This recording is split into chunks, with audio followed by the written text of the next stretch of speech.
Question, did you know there's a lot of people who are older who don't like to drink water because it'll make them go to the bathroom? Did you know that? There's a large group of people don't like to drink water because it'll make them go to the bathroom.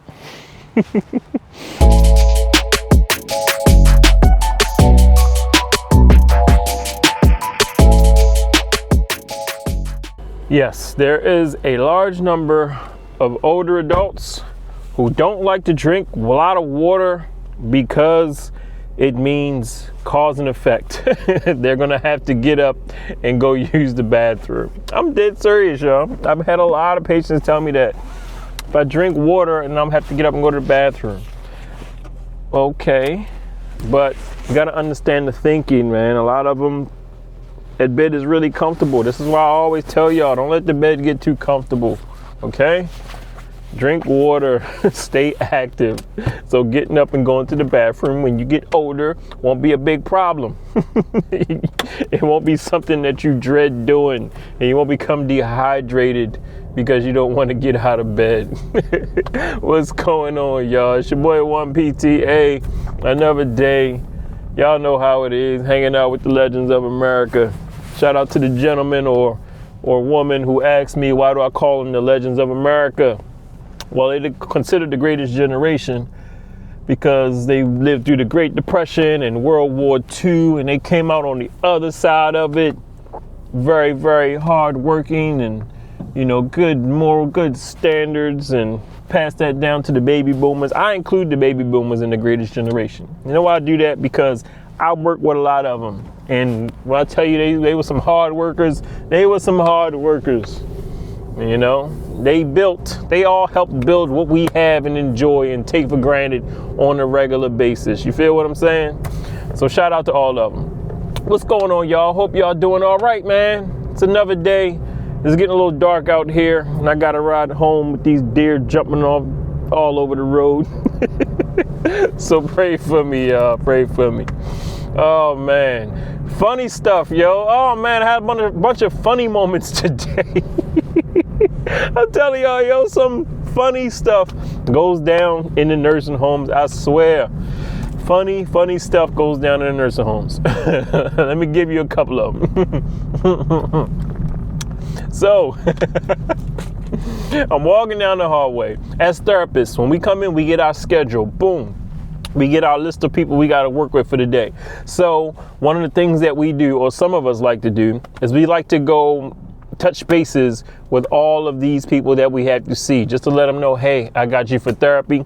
Because we get comfortable and familiar with some of them. Some of them like to come down early. Some of them like to come down after lunch, but we just give them a heads up. Hey, I got you on therapy today. Some buildings write it up on their board. Some buildings don't. They just give the schedule to the therapist and let us go do our thing. I prefer that method. And I'll explain why at another time. But I was walking down the hallway, right? And I'm telling the gentleman that I got him for therapy. It's my guy. We cool. Let's call him Mr. B. I'm telling Mr. B I got him for therapy. Hey, Mr. B, just wanted to stop in and let you know I got you for therapy. You want to keep it at around 11 o'clock right before lunch like we always do? Mr. B said, yeah. All right, just let you know you're on the schedule, brother. I will see you later. And he's like, okay. But somebody else heard me as I was telling Mr. B that I had him on my schedule. So I heard two other loud voices from another room, from two other rooms. I want to be on the schedule.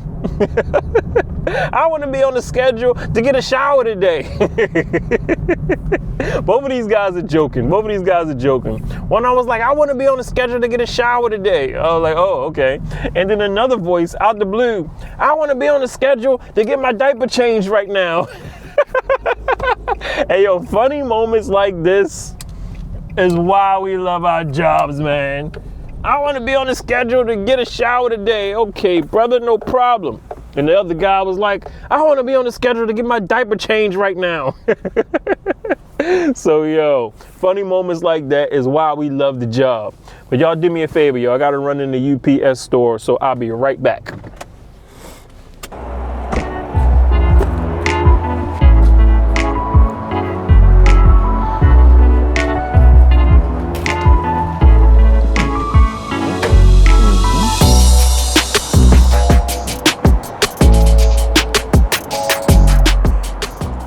I was dying. I mean, bawling in the hallways, man. It's little moments like this make me crack up. My man was like, I need my diaper. I want to be on the schedule to get my diaper changed. I'm talking about therapy. But anyway, well, before y'all even say anything or think anything, these, they were just joking. These are two jokesters. There's always jokesters in the nursing home. So both of them were feeding off each other. The aides were on their way to help both of them out. So I don't want y'all to think they was like struggling and somebody was sitting in a dirty diaper. No, no, they were both joking. Oh man, that was one funny moment. Oh man, I was dying. Another funny moment is I had a lady. Well, it's not funny. It was a little embarrassing for her, but it was just funny because in 15 years, this is the first time I've ever had somebody ask me about this. Lady with a hip replacement. Now, I don't know if you know about hip replacements. You know, when you get older and those hips get to cricking and cracking and those joints get a little tough, you might be a candidate for a hip replacement. Now, when you get your hip replaced, hip is a very, very, very complicated joint, like the shoulder. Shoulder is probably the most complicated joint. Next has got to be the hip. So when you get your hip replaced, you have some precautions you have to abide by. What do I mean by that? There are certain things, certain movements, certain things you can't do right after your hip replacement because it's so fresh, it's so new, it's delicate. You can't move your legs in certain ways. Now, one of those ways is you can't cross your legs. You like to sit and cross your legs? Do you like to do that? I don't know why we do that. But you can't cross your legs after a hip replacement, okay? Because you could mess up what am I trying to say? You can mess that up. You can mess it up. Can't even get my words out. You can mess something up in there that they just fixed. Okay, so you can't cross your legs. Another movement you can't do is you can't bend past 90 degrees, meaning your torso and your legs can't go past 90 degrees. You can't go past that. So you can't bring your leg up like that. You feel me? You gotta keep it at 90 degrees and less. So you got that. You can't cross your legs, no external rotation, no 90 degree, and no, let's see. Dang, I'm a little off today. My bad. My brain is a little messed up. Is it extension? I can't remember. There's certain movements you can't do. There's 3 of them, and those are the 2 I remember. You just can't do no crazy stuff with your legs. All right? So this young lady that I met, she just got a hip replacement. Dang, I just went over these with her, these precautions. I feel bad that I can't remember them on camera. Not bad, y'all. But anyway, the young lady, right? She said, I'm a little embarrassed. I got a question for you. We getting to know each other. We vibing. She exercising. She's doing good. She's actually a little younger, in her late 50s. Doing good, doing her exercises. I just want to ask you. I'm like, yeah, what's up? We go over the precautions. I tell her the things that she can't do, the way she can't move her legs, no bending, no twisting, no turn, no picking stuff up off the floor, bending down too much. I told her all of these things she can't do. But she wants to know, like really wants to know, is it okay for her to have sex? I just want to know, is it okay if I have sex? I want to know how it's going to mess up my sex life. I said, ma'am, look, ma'am, you can have sex, okay? But you can't be doing, you don't want to be doing pretzel twists and, all kinds of crazy movements. You might want to keep it to, some nice easy positions, nothing too crazy.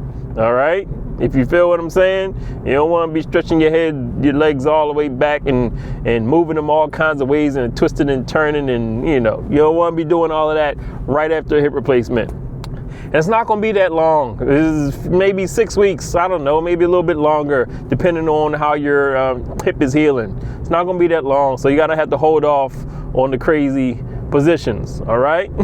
But she was adamant about that. She kept talking about it throughout the whole session. Oh man, that was a funny moment. Oh, crazy. Another funny moment. Oh man, I'm gonna get this off before it gets too dark. I hate that it gets dark so early. These are just funny moments from a nursing home, y'all. One more. Oh, I had a therapist that just started on her first day. A nice young lady. She's actually been in the game for a while. Been in the game for about 14 years. But she just started at this one facility that I work at, and she had a fall on her first day. Oh, that's tough. You know how tough that is. Just met a man, was working with him in his room, and he had a little spill. Wasn't her fault, you know, it happens. Falls happen. I think I'm gonna make a whole video on the anatomy of a fall in the nursing home. And I think that's gonna be the topic of a video, because I'm gonna tell y'all how some of these falls go down, and I'm gonna tell y'all how prevalent it is in the nursing homes. But anyway, she had a fall on her first day. I felt bad for her, but she's been in the game for a while, so you know, it's not her first fall period. This is just her first fall in this facility. And trust me, as therapists who've been doing it for a long time, yes, we all have patients who fall on us. Remember I said in the last video, who falls the most? Patients in wheelchairs or patients who are up and walking? Well, in therapy, we get them up and we get them walking. And a lot of these people, most of them, are probably fall risks in nursing homes. Most of them have the little band on their wrist that says that they're fall risk. So it's our job to get them up and get them moving. So we putting them at higher risk of falling by doing things, doing exercises, working on their balance. We might get them up on a foam mat to trying to work on their balance a little bit. We have them going up steps. We got them doing all kinds of things. So that increases the risk of falls. Now the therapists are there to catch them, but sometimes they get away from you sometimes. And I'm gonna make a video about that. But my girl had a fall her first day. Oh, and the guy, he was okay. He didn't get hurt. He was perfectly fine. And he's cool with me. And he was saying that, you know, he felt bad for her because it was her first day. Her first day on the job, had a fall. And she said, she told him, you know, after it's all over and we laughing about it, she told him, she's like, well, one thing I can tell you, I'm going to remember you for the rest of my life because you are the first person that fell on me at this new job that I just took. So she walked out the room and he looked at me. He was like, dang, man. He was like, that's not the thing I want a woman to remember me by. If you're going to remember me for the rest of my life, I want it to be a good thing. You don't remember me for the rest of your life because I had a fall. So me and him would die laughing. I'm sorry, y'all. I just wanted to share some funny moments in the nursing homes. There's a lot of funny moments that happen in the nursing homes. Did you know that? We have a good old time. That's why I love my job. I love it. And I'm here to share stories with you. I'm here to give y'all some behind the scenes looks at some of the cool times, some of the good things, and some of the bad things that goes down in the nursing homes. I tried to find therapists on YouTube, putting out content about how it really goes down, you know, behind the scenes, keeping it real, sharing stories, sharing lessons. I couldn't find many. I found a few therapists who talk about a day in the life of being a therapist. Okay.